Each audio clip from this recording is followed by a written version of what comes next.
ఉంది.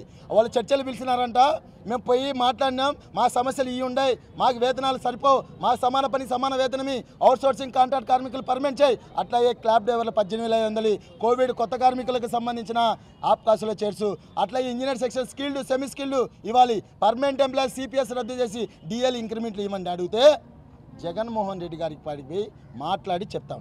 నువ్వు ఈ చర్చలు పిలిచేప్పుడు జగన్మోహన్ రెడ్డి గారితో పోయి మాట్లాడి రావాలి. ఊరికి పోయి ఈరోజు మున్సిపల్ కార్మికులను మోసం చేస్తున్నావు. ఈరోజు చెప్తున్నాం ఆదిమూల సురేష్ గారికి, మా ఉద్యమాన్ని నువ్వు దమ్మున్న మినిస్టర్ అయితే, నువ్వు మున్సిపల్ శాఖ మినిస్టర్ అయితే నువ్వు రా, వాటికి రా.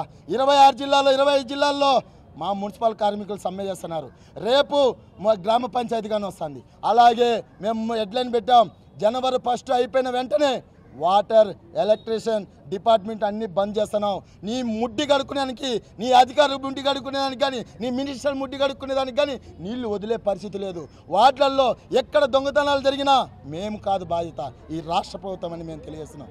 ఏమడిగినామయ్యా, అయ్యా మా జీతం సరిపోదు, మా జీతం ఇప్పటికి ఉండేది 15,000 ఇస్తున్నాం, పిఎఫ్ పిఎస్ఐ కానీ 13,000 అవుతున్నాం, మా కడుపు కాలుతుంది, మా పిల్లలను చదివించుకోవాలని చెప్తే మా ఈ రాష్ట్రంలో ఈ దేశంలో మనమే ఆంధ్రప్రదేశ్లో మనమే ఎక్కువ ఇస్తున్న జీతం అని చెప్తావు. నేను చెప్తున్నా, ఇదే మినిస్టర్ గారికి చెప్తున్నా, ఈరోజు టెలికాన్ఫరెన్స్ పెట్టినాడు, వీడియో కాన్ఫరెన్స్ పెట్టినారు, ఎంతమందిని తీసుకోనండి. మున్సిపల్ కార్మికులకు సంబంధించిన వాళ్ళని అందరినీ ఎవరు లీడర్లు కానీ ఎవరు కానీ కనపసి అరెస్ట్ చేయండి అన్నాడు. నీ బుడ్డ బెదిరింపుకి నా ఇంటికితో సమానం, మా ఇంటికితో సమానం మున్సిపల్ కార్మికులు అనుకుంటే నీ ఖబర్దార్. చంద్రబాబు గారు గతి ఎట్టబెట్టింది మీకు కానీ అది పెడుతుంది. నేను చెప్తున్నా, అన్ని రాజకీయ పార్టీలకి మీరందరూ ప్రెస్ మీట్